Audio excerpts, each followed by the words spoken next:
china chake chatsopano chichitike pamoyo wanga. China chake chatsopano pamoyo wanga. China chake chatsopano achichitike pamoyo wanga. O china chake chatsopano moyo wanga. Ondichione ndichione ndi maso anga, andichigwile ndi manja anga. China chake chaka chino pamoyo wanga. Ndiulandile nokondedwa omvera konse kumene muli.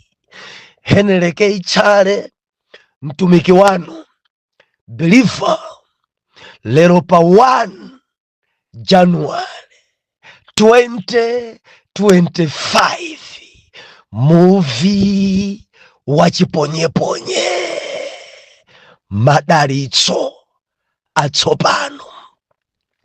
Believer chaka chatsopano, mwezi watsopano, wiki yatsopano, date yatsopano, maola atsopano. Tili nkarundu amene lero tifuna tikambirane za madalitso atsopano. Musabu topic imeneyi muli zinthu ziwiri, tionamo chatsopano komanso tionamo madalitso. Believer tichiyambe bwanji chakachi ndi nkhani imeneyi. Lola nikuti tiwerenge Genesis chapter number 12 verse number 2 ndi 3. Verse number 2. Ndipo ndidzakuyesa iwe mtundu waukulu, ndipo ndidzakudalitsa iwe, ndikubukisa dzina lako, nukhale iwe mdalitso. Verse 3. Ndipo ndidzadalitsa amene akudalitsa iwe, ndikutembera amene akutemberera iwe, ndipo mwa iwe adzadalitsidwa mabanja onse a dziko lapansi. Atate, tilinso pamaso panu mu chaka chatsopano, mwezi watsopano, wiki yatsopano, tsiku latsopano. Mulungu muyambe nafe, mutilankhule kotsopano mchaka chatsopanochi. Munenenso ndi mayi wanga komanso bambo wanga, nenaninso ndi sons and daughters, nenani ndi ngwazi za Yehova, nenani ndi mphumba yonse ya Ayuda, lankhulaninso ndi Afilisiti mchaka chimenechi, mulankhulenso ndi ana askeva mchaka chimenechi, mulankhulenso ndi achipembedzo Afarisi mchaka chimenechi. Nenani chapa mtima panu Yawe, tidzamva m'dzina la Yesu. Amen. Believer, chaka chatha tinali pano. Haleluya. Abusa chaka chatha mukunena dzuloli. Tinali pano chaka chathachi. Timanena kuti palibe chinsinsi. Nkhani ya chaka chatha limene timatsazikana ndi chakachi pa nkhani imene. Dzimene 2024 mwadzikwirira dzimera. Mundimvaka? Dzimene mwangodzidula dziphuka. Endi dzikutsatani 2025 dzikuzunzani kopya. Dzimene mwadzichita mwachidule kucha, zedi dzikupezani. Palibe chinsinsi. Zimene mwachita mu office last year, zimene zikupangisani zikuzunzeni zikuchosesani ntchito pada amene mwanchita chaka chatha olomala wa chaka chatsopano chidzikulondani palibe chinsinsi. Mwina muganiza kuti ziphimbika, ena maganiza kuti ndi ndalama mungaphimbe kanthu ndi ndalama, ena mwagulagula anthu mwapasapasa ndalama kuti mwatseke pakamwa, sidzitheka ziphulika. Jehova ameneyi alibe chinsinsi, adzivumbulutsa zonse zikhala pa mbalambanda. Muyaluka achemwa muyaluka mwachitanji chaka chatha, mwabisanji chaka chatha, mwazemba morani chaka chatha, mwapalamulanji chaka chatha, amunanu akazanu mwabisira chani chaka chatha, abwana kuntchito mwanamisa chani chaka chatha, apongozi makolo mwachitanji chaka chatha, aneba ndi ena onse zimene mwadzigwirira kulibe chinsinsi. David adayesafuna kuphimba tchimo sidatheke, mimba idatulukira, mimba kamodzi mimba pwi. Mkazi pomwepo funa chinangwa kufuna mango ndikulemba kalata, bwana ndinoyembekezera mimba mwanga muli mwana wanu. David kuponda mimba imene ndiyiphimbe kumiranitsa Uriya mpaka na Uriya chokumupha kuti zisadziwike. Mulungu sabisirika kanthu, kulibe chinsinsi zidzadziwika. Lero chaka chatsopano, mwezi watsopano, wiki yatsopano, day yatsopano, tikunena kuti madalitso atsopano. Believer ndifuna ndifukule kaye kuti chatsopano, chinthu chatsopano nchabwino. Mundifa mwana Mulungu, chatsopano nchabwino, ende chatsopano chimakhala chodalirika, chatsopano chimakhala chowala, chatsopano olo chitakhala chovala ukachivala umaoneka somokongola, chimawala, kafungo kachanso kabwino kusiyana ndi mansansa. Ndinako kutsimikizika mtima muchaka ichi chatsopano believer pakhala kununkhira kwabwino, dzambiri zikuyenera, zinthu zina believer zikhala zabwino. Chinsinsi chimene ningakuze pano nkakamire Mulungu muchaka chatsopanochi, chita mwatsopano muchaka chimenechiso.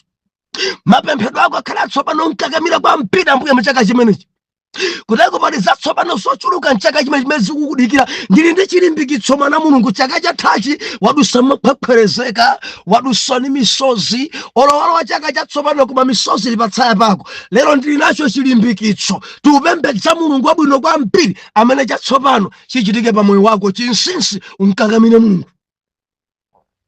Masiku ano tikudziwa ife ngako mapeto ni masiku owawa, koma kuti chatsopano chichitike uchite kuchigwira ni manja ako, ndikuchiona ndi maso. Ndimati ndinene ndinu azimayi, mufuna chatsopano muchaka chimenechi muchigwire m'manja mwanu komanso muchione ndi diso lanu. Chinsinsi chapadera munkakamire Yesu amene ali nzatsopano zanu, Yesu amene ali ndi zowala zanu, Yesu amene ali ndi zonunkhira zanu muchaka chimenechi, Yesu amene ali ndi banja lanu labwino muchaka chimenechi. Nkakamireni musanamizike ndi abuluzi, nkakamireni musanjese mamuna konda ine, nkakamireni Yesu ali nzatsopano, zonunkhira, zowala, zodalirika, zimene sizingaphwasuke lero simansanza. Yesu alibe mansanza anu, ali nchatsopano chimene chili chokongola. Chatsopano 2025 chaka chatsopano, madalitso atsopano. Ndimafuna ndilengeze madalitso pa moyo wanu believer. Chaka chathachi zilipo dzina zimene mudadzilemba kuti mudzikwanitse koma sizidachitike, idzalephereka. Ngati munthu panokha komanso ngati banja, zina mudazilemba ona kuti chaka chino tikwaniritse izi, tigule izi, tichite izi, mutazilemba mwezi wa January sizidatheke. Ndikufuna ndikulimbikitse, bwerezanso kuzilemba zimenezo. Ngati pali zina zonjezera onjezera. Ntchito imene ndingakupase nayo kodi dzalephereka kuchitika chifukwa chani? Ndipati pamene sunachite bwino mchaka chathachi pachitika chibwana pa moyo wako kuti usabwanise zimene udalembazi, kapena chifukwa cha nkhondo zakumidima dzapangika kuti zisachitike zimene iwe udalemba. Ndifuna ndikudalitse mu tsiku loyambali, wikiso loyamba, mwezi woyamba, chaka chatsopanochi. Ndikufuna ndikudalitse kuti zimene zalephereka mchaka chatha zimenezo mchaka chino zichitike mu dzina la Yesu. Kuteko zimene dzakulimbira chaka chatha mchaka chino zikhale zofewa mu dzina la Yesu. Ndifuna kuti uzilandira zimenezi. Maloto amene sanapherezere mu 2024, maloto amenewa mu 2025 apherezere mu dzina la Yesu. Ndio dzankha kuti I receive the man of God. Believer, kuponderesa dokumena kuponderesa chaka chatha, chaka chino sukuponderesa dokuma kupwesedwa. Landira chimenechi. Tiri madzi wana Mulungu. Ende chinsinsi ndachipereka mapadera umkakamira Yesu. Ine ndikukhazikisa pano iweyo umkakamira Yesu. Chifukwa tili masiku oyipa, masiku owawa, masiku ankhondo, masiku amayesero, masiku achopweteka. Zinthu zimayenda bwino ndi Mulungu. Ngati palibepo Mulungu pakhala kuwawa kokha. Ndifuna ndilimbikitse wina pakukudalitsa kuti Mulungu akuyang'anire mu chaka chimenechi. Utsagane ni Mulungu pa business yako. Ndi ukamba ndi wina wathamanga kwambiri kwa maprofiti ulibe. Mchaka chatha wangothamangira anthu. Ena amene amakubera ndalama zako ndi anthu achitaka, anthu okhwima. Ukamapanga business kuti udzawerenge ndalama zako kupeza zili half, kenako ukawerenga capital yako sikujeko, osadziwa ndalama zikuyenda bwanji kumidima. Chaka chino ndikupempha kuti upambane. Ndalama zako asamangozitenga fiti, ndalama zako zikhale zako. Tukampa natu chatsopano, mdaliso watsopano. Nyengo zako Mulungu azisinthe chaka chino mu dzina la Yesu Kristu. Haleluya. Ndikunena ndi wina banja lachakhalango kangana chaka chonse chatha kumangoluma na kumangogwebana. Enough is enough. Mchaka chatsopanochi chichitike. Anthu aone mukuyenda limodzi mukutsagana, mukondana, mugwirana pa mkono nukumadaboti. Anthu ajamene amagwebana ajamene akuyenda limodzi chonchi. Ende zimene zichitike mu dzina la Yesu. Mulungu akudabwitse ndi mdalitso watsopano umenewo. Haleluya. Chaka chino Mulungu achite nanu zatsopano. Chaka chino Mulungu akudabwitseni. Chaka chino Mulungu akupambanitseni. Chaka chino Mulungu akupatseni umboni.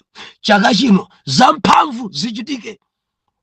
Ndinako kutsimikizika mtima kuna kuti muvumene ukubaya mwabwino kwambiri mu chaka chatsopano, mu tsiku latsopano. Ndinako kutsimikizika mtima kuti bilifa kulandira chimenechi mu dzina la Yesu. Haleluya. Madaliso amene sabweresa chisoni ndi mdaliso okhawo umene Mulungu akudalitsa. Bible imanena kuti mdaliso wa njerekezi umaonjezera chisoni. Kuteko pali ena pano ali mchuma njerekezi adadalisa koma ali ndi chisoni chifukwa mwana wawo adapha. Ena adapereka nsembe matupi awo akasawa mangupita pachabe. Ndimafuna ndikulimbikitse biliva kuti mdaliso uwu sukuonjezera chisoni pa moyo wako. Chaka chinocho Mulungu akupambanitse. Chaka chino Mulungu akusekeretse. Chaka chino Mulungu achite nawe koposa. Chaka chino Mulungu akudabwitse. Ena chaka chathachi Mulungu achite nanu kwa ukulu. Apa ndikunenera kwa ena Mulungu achite nanu zazikulu kwambiri koma chinsinsi sachita ngati kukakamira uchimo. Mulungu sachita ngati sulapa. Mulungu sachita ngati sutembenuka mtima. Mulungu sachita ngati ubale wako ndi Yesu suli bwino. Haleluya. Chifukwa stepo yamba ndikulapa kutembenuka mtima kumulandira Yesu khala mbuye ni mpulumutsi umakhala mwana wa mbanjalo nawo umalandira zonse zoyeneresa. Nkhope ya mbuye ikhale pa iwe. nakuchitire chisomo, dzanja la Yawe likhale pa iwe nthawi zonse, nakupambanitse mu dzina la Yesu Khristu. Tawerenga mawu apa pali madalitso 6 amene Mulungu analonjeza pa Abrahamu. Ndimafuna biliva ndikulimbikitseni madalitso amenewa.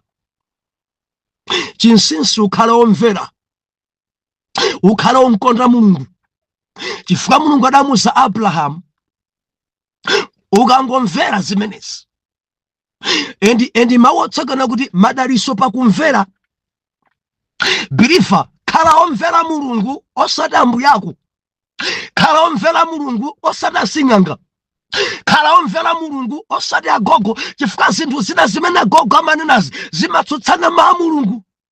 Ukamvera Mulungu pali kudala, pali madalitso a 2025. Ndiye malemba unena kuti ndidzabukisa dzina lako. Kodayamba ndimene ndidzakusandutsa ukhale iwe mtundu waukulu. 1. Number 2, ndidzakudalitsa ndikukutcha iwe dzina lako mdalitso. 2 minutes. 3, ndidzakusandutsa ukhale mtundu waukulu, ndidzakutcha iwe ukhale mdalitso, komanso ndidzabukisa dzina lako. Zinthu zitatu zotsagazana. Akulankhula ndi Mulungu pa Abrahamu. Abrahamu, ndikusandutsa ukhale mtundu waukulu ukandimvera.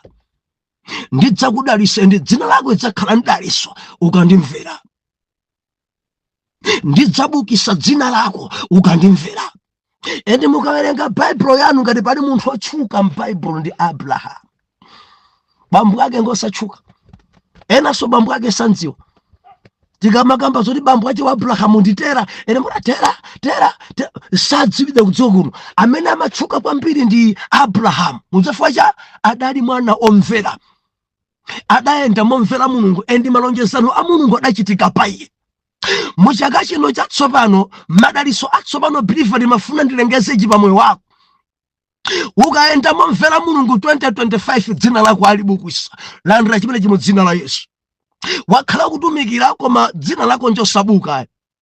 Pa gulupu pa joma chijiliko koma dzina lako andusamadziwa. Mu 2025 ukadzipereka kwa mpiri pa Yawe, Mulungu abukisa dzina lako. Sizokhazo Mulungu akusintha dzina iwe ukhale mdalitso. Sizokhazo Mulungu amene akusandutsa ukhale iwe mtundu waukulu.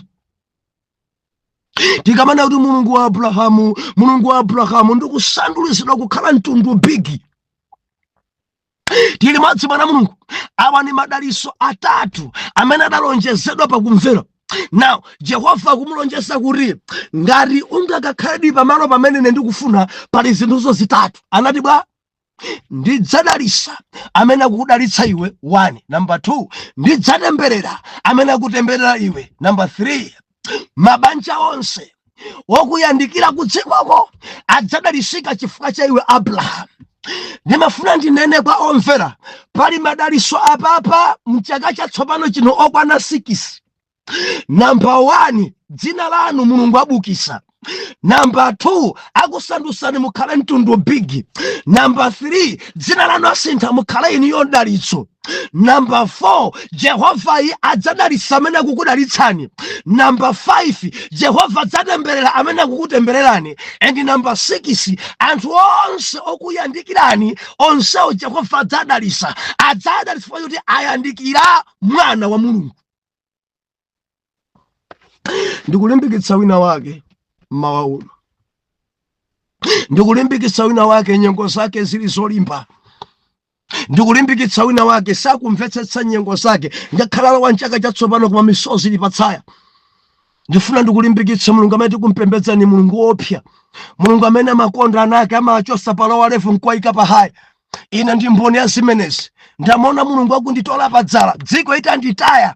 Opanda kanthu, opanda mbiri, opanda chidziwitso, kutikwirira, koma dzanja la mphamvu zonse ndayioneni kundifikira padzala, nkudzanditola padzala pomwepo, nkuyamba kundisambisa padzalapo, nkundipukuta padzalapo, nkundipasa chochita dziko, nkuyamba kupenya. Apa pali munthu apa, Jehova wa Israeli amachita zimenezi. Amene adachita pa ine Bilifa tamvera, achitanso pa iwe.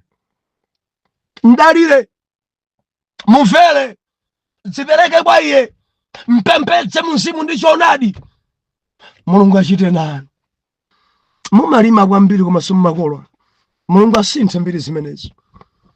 Mumachijilika mamunano mumamkonda kumvera kopya koma sizimayendabe, alibe sakuyamikirana. Mulungu asinthe zimenezi.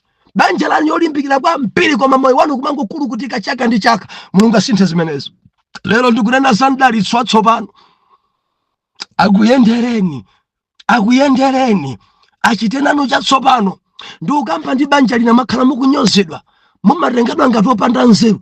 Ayino simudzachita kanthu, ayino simudzapita chitsogolo, ayino mudzafa choncho. Ndifuna ndikulimbikitse kuti tiupembedza Mulungu amene amansintha, amanchosa wina padzala ndi kumuyika pa hayi. Ende Mulungu akudabwisani mu chaka cha 2025 madalitso atsopano, wodalirika, wolimba, wochita kunyezimira, wokongola achitike pa moyo wako. Ende landira chimenechi mu dzina la Yesu. Haleluya. Kulumana konse mbanja out mu dzina la Yesu. Kudwala konse out mu dzina la Yesu. Mudziwa kumangodwala, business osapanga, kuntchito osapanga, matenda tibwezeresa mbuyo kwambiri. Mulungu akhale pa matenda ako. Sikuti tilephera kudwala, tidwala nchakachi, koma dzanja la Mulungu lidzitipeza tikudwalapo nkumati chilisi. Sikuti anthu satigenda adzitigenda, ena adzidisinjirira, ena adzidiyesa, mavuto tidzikumana nawo, koma Jehova dzanja lake lidzitifikira nkutipulumutsa. I believe ndalimbikitsa wina mwapadera. Ndinako kutsimikizika mtima kuti wina sali chimodzimodzi. Ndikulimbikitse amene avomereza kuti chaka chino ufike ndi Mulungu, ende sisidachitike mwangozi, ali nawe cholinga, ali nawe chochita. Mulungu afuna achite nawe chatsopano. Chinsinsi langizo langa, enda momukonda, enda momvera, pewa uchimo, mkakamire Mulungu amene ali ndi zako zambiri. Jelekezi nthawi zina amatibusisa ndi chinthu chimodzi, bwera kwa ine, mwina khoza kuti bwera kwanu ndipembedze, nkumakuonetsa kuti akuchulukisira ndalama. Pamene Mulungu sali ndi ndalama zokha, ali ndi moyo wako, ali ndi mtendere wako wa banja, ali ndi chitukuko chako, ali ndi zambiri zako. Ndiye jelekezi amakubusisa ndi chinthu chimodzi. Ndiye munthu umansiya Mulungu ndikupita kwa chinthu chimodzi pamene Mulungu ali ndi zambiri over 10 zako.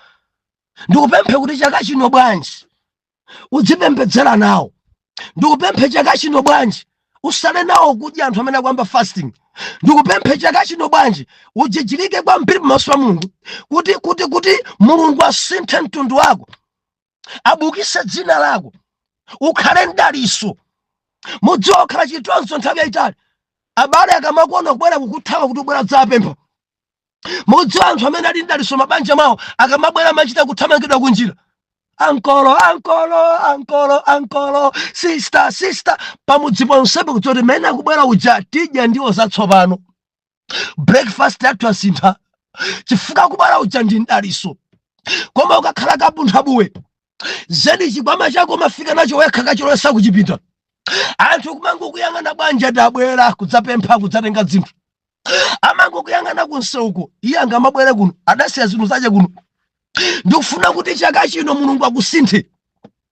Ukamabwera ngati kuja anthu adziyembekezera kenakake mwa iwe. Asinthe mbiri yako, asandulise mtundu wako, dzina lako alibukise. Mulungu ameneyi onse amene amakudalisa Mulungu adalise mchaka chimenechi. Amene amayima nawe Mulungu achite nawo. Amene amayima nkukutemberera Jehova ameneyi according ndi verse Mulungu athane nawo.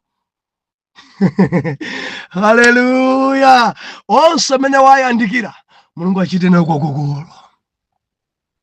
Pomalisisa muchaka chatsopano, madalitso atsopano, ndimafuna ndiyamikira na Mulungu. Taenda ronse mu 2024.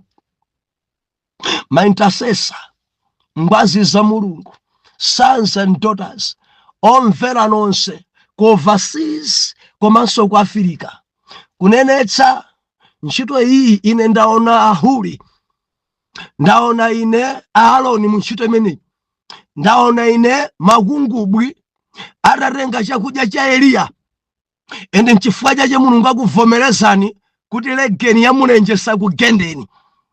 Ine ndaona ine makungubwi akubweretsa madzi, akubweretsa chakudya masana, akubweretsa chakudya kumadzulo, endi ntchito yafupika, ntchito yapepuka, endi ntchito yayenda bwino. Mulungu agwiritsa ntchito inu yomvera.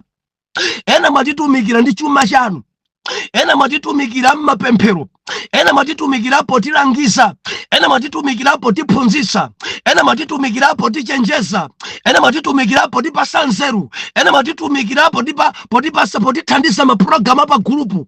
Mwatumikira magawo osiyanasiyana. Biliva ndikunenetsa kuti tonse ndife ziwalo. Ena ndi manja, ena ndi miyendo, ena ndi nsana, ena choncho, ena ndi zala. Tonse ngati ana Mulungu yapangika kuti thupi la Khristu pene uli mpingo uyimenji, endi mutu ndi Yesuyo.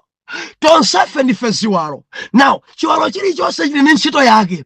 Ena mudayima kuzifundo, Ambuye akudalitseni. Ena kuzazi khumi, Ambuye akudalitseni. Endi ngati 2024 rapambana, Mulungu agwiritsa ntchito inuyo. I know kuti message iyi ena sakondwera nayo, baja ndi movie dzimabaya, koma nonse amene mukudziwa choonadichi, Mulungu akudalitseni, Mulungu akupambanitseni, Mulungu achulukitsa katundu wanu amene mmatipempherera. Ndikupemphera mu dzina la Yesu kuti Mulungu achite mene munkapembedzera pa ife dzichitikenso pa inu. Mmapemphera chipambano pa ife, Mulungu sakupambanitseni. Mmapemphera chitetezo pa ife, Mulungu akutetezereni. Mmapemphera kuti Ambuye atidalitse, Mulungu akudalitseninso. Mmapemphera chisomo chitiyendere inunso, chisomo chikuyendereni. Mmapemphera chigonjetso misonkhano yonse, ndikupempheranso moyo wanu pakhale chigonjetso. Inu amene mudayima nafe pa chuma, Mulungu achichulukitse chuma chanu mu 2025. Mulungu achite nanu koposa mu dzina la Yesu Khristu. Inu amene mudayima magawo lekanalekana potilangiza, potiphunzitsa, potithandiza, zonsezo zimene mwachita mu utumiki uwu, Mulungu akukumbukireni, Mulungu akupambanitseni, Mulungu achite nanu koposa madalitso atsopano. Chatsopano chimawala, chatsopano chimagongola, chatsopano nchodalirika, ende chatsopano chimanunkhira. Zonsezi zichitike pa moyo wanu mu 2025. Mulungu akudalitseni, Mulungu akupambanitseni. Bwanji mundilondolenso mmawa pamene tidzapadza pankati pa moyo pano tili ndi fasting 21 days, tikuyamba mawa pa 2 mpaka pa 22. Endi kumeneko tikufukula buku lija la 1 Mafumu. Ndikuti pamene tikumaliza masiku 22 tidzakhalanso titafukula buku lonse kumaliza. Sikuti mama pa morning devotion ndizikhala pa mafumu, koma ndipasidwa nthawi yoti ndidziphunzitsa ku group ya fasting, yopatsidwa group yapadera ya fasting imene tidzambe kuphunzitsa chapter number 1. Endi tikuyamba mawa chapter number 1 cha 1 Mafumu. Kodi mudawerenga kale? Kwadzadzani minofu chapter 1, chapter 2, mpaka na chapter number 22. Tikamamaliza fasting buku lonse la 1 Mafumu titayimaliza, tikathamanga pena tigwiranso 2 Mafumu. Ngati simudajoinani chifukwa muluza mupelewedwa kuti zambiri mumanidwa. Nkodzadzani minofu anthu anene pako, eni ndokhawa amene akusala kudya amene ali pa group yapadera. Ndikupempheni bwanji mujoine nawo group imeneyi. Atate mdzina la Yesu ndikuyamikani komanso pasanule. Zikomo cha mwana wanuyu amene mwamvomereza kuti alowe ndi moyo mu chaka cha 2025. Sizidachitika mwangozi mweneyi cholinga. Ndikupemphera kuti mungwiritse ntchito mu chaka chimenechi. Mwapaderanso Ambuye ndikupemphera mu dzina la Yesu Khristu Jehova. Ndikupemphera madalitso atsopano pa moyo wake. Adusa maphwepwerezeka nyengo zina sakuzimvetsesa, koma chakachi ndikupemphera dzina lake mulibukise mu dzina la Yesu Khristu. Mumpange kukhala ndalitso, munsandutse kukhala mtundu waukulu. Dalitsani aliyense undalitsa, endi muthane ndi alonse amene akumtemberera. Anthu amene muyandikira uyu Jehova ndikupempha kuti muadalitse zichitike izi polemekeza dzina lako. M'dzina la Yesu woyera mtima tiyankhe kuti amen and amen.